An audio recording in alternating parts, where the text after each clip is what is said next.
নির্বাচন প্রসঙ্গে জাতিসংঘের প্রতিনিধি দলকে যা জানালো জামায়াত।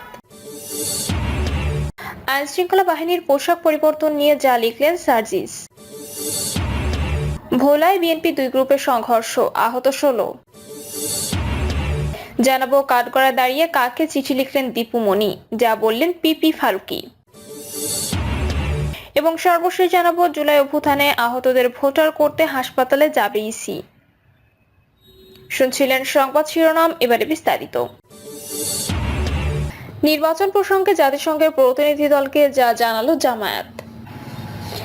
জাতিসংঘের প্রতিনিধি দলের সঙ্গে সাক্ষাৎ ও বৈঠক করেছে বাংলাদেশ জামাত ইসলামীর প্রতিনিধি দল। জাতিসংঘ প্রতিনিধি দল জাতীয় নির্বাচনে সব দলের অংশগ্রহণের বিষয়ে জানতে চাইলে জামায়াতের পক্ষ থেকে বলা হয়েছে, দলের নীতিগত সিদ্ধান্ত অবাধ ও সুষ্ঠু নির্বাচন, সেটা দলীয় মূলনীতিও।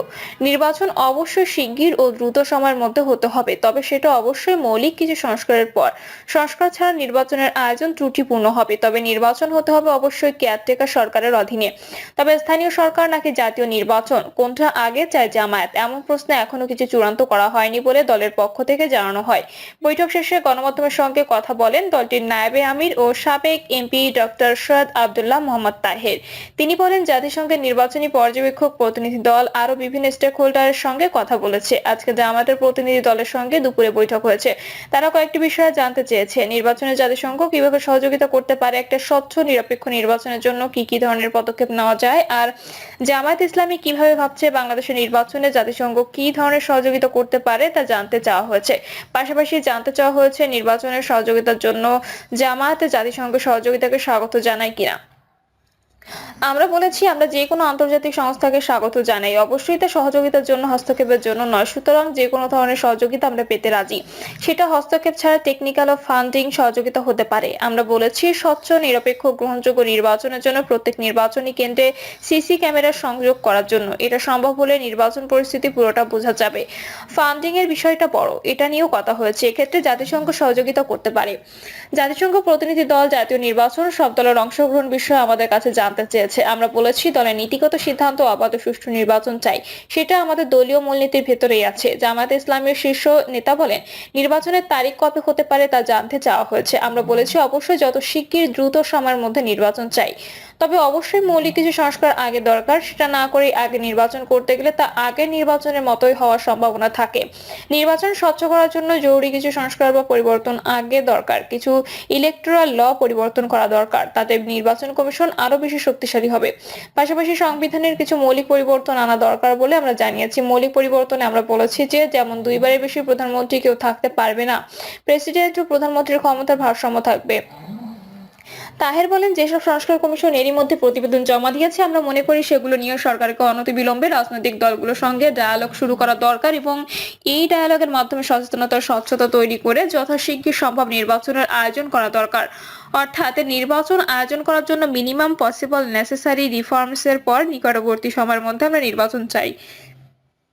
সাবেক সংসদ সদস্য ডক্টর সৈয়দ আব্দুল্লাহ মোহাম্মদ তাহের বলেন, সংস্কার ছাড়া নির্বাচনের আয়োজন ত্রুটিপূর্ণ হবে বলে আমরা জানিয়েছি। আমরা এটাও বলেছি, সংস্কারের নামে অযথা সময় ক্ষেপণ করা সঠিক হবে না। জাতিসংঘ প্রতিনিধি দল আরো অনেকের সঙ্গে কথা বলবেন। বিএনপি স্পষ্ট বলেছে, আগামী 5ই আগস্ট নির্বাচন চাইছে। এটাকে আপনারা কিভাবে দেখছেন জানতে চাইলে জামায়াতের শীর্ষস্থানীয় নেতা বলেন, বিএনপি বাংলাদেশের বড় দল, নির্বাচন নিয়ে তাদের নিজস্ব দৃষ্টিভঙ্গি আছে, তারা তাদের মতো করে মতামত ব্যক্ত করেছে। আমরা বলেছি, প্রয়োজনীয় সংস্কার করে তারপর যথাশীঘ্র নির্বাচনের আয়োজন করা হোক। সব দলের অংশগ্রহণ বা পার্টিসিপেটরি নির্বাচনের বিষয়ে আলোচনা হয়েছে, কিন্তু আওয়ামী লীগকে এখনো নিষিদ্ধ করা হয়নি। তাহলে কি আওয়ামী লীগ সহ নির্বাচনের কথা আপনারা বলছেন? জানতে চাইলে তাহের বলেন, পরিস্থিতি কি দাঁড়ায় সেটা গুরুত্বপূর্ণ। জনগণের পদক্ষেপ ও সরকারি পদক্ষেপ গুরুত্বপূর্ণ। জনগণের যে মতামত ম্যান্ডেট থাকবে সেটা গুরুত্বপূর্ণ। এখানে আমাদের নিজস্ব বিশেষ কোনো স্ট্যান্ড নেই। জাতিসংঘের প্রতিনিধি দলের সঙ্গে আজকের বৈঠকে আওয়ামী লীগ নিয়ে বিশেষ কোনো আলোচনা বা জানতে চাওয়া হয়েছে কিনা এমন প্রশ্নে তাহের বলেন, তারা খুব সিরিয়াসলি জানতে চেয়েছে যে সব দল নির্বাচনে অংশ নিতে পারবে কিনা। আমরা বলেছি, জামায়াতে ইসলামী কোনো দলের পক্ষে বা বিপক্ষে আইনগত বিষয়ে মতামত দিচ্ছে না, এটা জনগণ সিদ্ধান্ত নেবে। এবার পরিস্থিতির উপরে নির্ভর করছে স্থানীয় সরকার নাকি জাতীয় নির্বাচন, কোনটা আগে চাইছে জামায়াতে ইসলামী। জানতে চাইলে দলটির নায়েবে আমির ডক্টর সৈয়দ আব্দুল্লাহ মোহাম্মদ তাহের বলেন, এই বিষয়টি আমরা পর্যবেক্ষণ করছি, আমরা এখনো কোনো কিছু চূড়ান্ত করি করিনি। আমরা আলোচনা করব, তারপর আমাদের দৃষ্টিভঙ্গি প্রকাশ করব। নির্বাচন কমিশন সংস্কার কমিশন যে মতামত দিয়েছে তাতে বলা হয়েছে তত্ত্বাবধায়ক সরকারের অধীনে জাতীয় ও স্থানীয় নির্বাচন অনুষ্ঠিত হবে। সেটা হলে আলটিমেটলি দলীয় সরকারের অধীনে কোনো নির্বাচন থাকছে না। এটাকে জামায়াত কিভাবে দেখছে?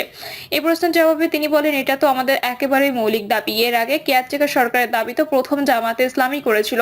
আমরা আন্দোলন করেছি, আওয়ামী লীগও আমাদের সঙ্গে আন্দোলন করেছে। পরে না এটা অন্যান্য সরকার সমর্থন দিয়েছিল। এই কেয়ারটেকার সরকার ব্যবস্থা সংবিধানে সংযুক্ত করা হয়েছিল, কিন্তু পরে আবার নিজের সুবিধার জন্য সংবিধান থেকে বাদ দিয়েছে আওয়ামী লীগ। সুতরাং কেয়ারটেকার সরকারের অধীনে নির্বাচন হতে হবে, এটাই আমাদের মৌলিক দাবি এবং এটাই হতে হবে। আইন শৃঙ্খলা বাহিনীর পোশাক পরিবর্তন নিয়ে যা লিখলেন সার্জিস। সংস্কারের অংশ হিসেবে বাংলাদেশ পুলিশ, র্যাপিড অ্যাকশন ব্যাটালিয়ন ও আনসারের পোশাক পরিবর্তনের সিদ্ধান্ত চূড়ান্ত করেছে অন্তর্বর্তীকালীন সরকার। এ নিয়ে সামাজিক যোগাযোগ মাধ্যমে নিজের অভিমত জানিয়েছে বৈষম্য বিরোধী ছাত্র আন্দোলনের অন্যতম সমন্বয়ক ও জাতীয় নাগরিক কমিটির মুখ্য সংগঠক সার্জিস আলম। স্বরাষ্ট্র মন্ত্রণালয়ের সভাকক্ষে উপদেষ্টা পরিষদের বৈঠকে আইন শৃঙ্খলা বাহিনীর পোশাক পরিবর্তনের সিদ্ধান্ত চূড়ান্ত হয়। বৈঠক শেষে স্বরাষ্ট্র উপদেষ্টা লেফটেন্যান্ট জেনারেল জাহাঙ্গীর আলম চৌধুরী সাংবাদিকদের এই বিষয়ে বিস্তারিত কথা বলেন। তিনি বলেন, 3টা সংস্কার অর্থাৎ পুলিশ, র্যাব ও আনসারের জন্য পোশাক সিলেক্ট করা হয়েছে। এটা পর্যায়ক্রমে পরিবর্তন করা হবে, একসঙ্গে সব করা সম্ভব নয়। তবে এই বিষয়ে চূড়ান্ত সিদ্ধান্ত হয়ে গেছে। এক প্রশ্নের জবাবে স্বরাষ্ট্র উপদেষ্টা বলেন, পোশাকের সঙ্গে আমাদের সবার মন মানসিকতার পরিবর্তন হতে হবে। আমাদের সবাইকে দুর্নীতি প্রতিরোধ করতে হবে, তাহলেই অনেক কিছু পরিবর্তন হবে। গত 15 বছর তাদের যে ট্রেনিং ছিল সেই ট্রেনিংও পরিবর্তন করতে হবে, তাদের মানবিক হতে হবে। ভোলায় বিএনপি 2 গ্রুপে সংঘর্ষ, আহত 16। ভোলার মনপুরায় বিএনপি 2 গ্রুপের সংঘর্ষে আহত অন্তত 16 জন আহত হয়েছেন। সকালে উপজেলার উত্তর সাকুচিয়া ইউনিয়নের আলমবাজার এলাকায় ঘটনা ঘটে। স্থানীয়রা জানায়, 13 জানুয়ারি একটি বালুর জাহাজের নোঙর নিয়ে বিএনপি নেতা ইয়াসিন ও সালাউদ্দিনের মধ্যে মারামারি হয়। পরে স্থানীয় বিএনপি নেতাকর্মীরা মিলে সমাধান করে দেওয়ার কথা ছিল, কিন্তু কয়েকদিন কেটে গেলেও সমাধানে বসা হয়নি। এই ঘটনায় সকালে উভয় গ্রুপের মধ্যে বাকবিতণ্ডা হয়। এক পর্যায়ে 2 গ্রুপের মধ্যে সংঘর্ষ হয়। মনপুরা উপজেলা বিএনপি সভাপতি শামসুদ্দিন চৌধুরী বাচ্চু জানান, আহতদের মনপুরা ও চরফ্যাশন হাসপাতালে ভর্তি করা হয়েছে। তবে তারা সুস্থ হয়ে আসলে দলীয়ভাবে একটি সিদ্ধান্ত নেওয়া হবে। কাঠগড়ায় দাঁড়িয়ে কাকে চিঠি লিখলেন দীপুমণি, যা বললেন পিপি ফারুকী। সোমবার সকাল 10টায় আদালতে সাবেক আইনমন্ত্রী আনিসুল হক, সাবেক প্রধানমন্ত্রী শেখ হাসিনার উপদেষ্টা সালমান এফ রহমান সহ অন্যদের 2টি মামলায় রিমান্ড আবেদনের শুনানি চলছিল। এ সময় আসামির কাঠগড়ায় দাঁড়িয়েছিলেন সাবেক শিক্ষামন্ত্রী দীপুমণি। তার সামনে ছিলেন সাবেক সংসদ সদস্য এ.বি.এম ফজলে করিম চৌধুরী। তার বাঁ পাশে ছিলেন হাসানুল হক ইনু। এক পর্যায়ে দীপুমণির বাঁ হাতে কয়েকটি টিস্যু পেপার এবং ডান হাতে কলম দেখা যায়।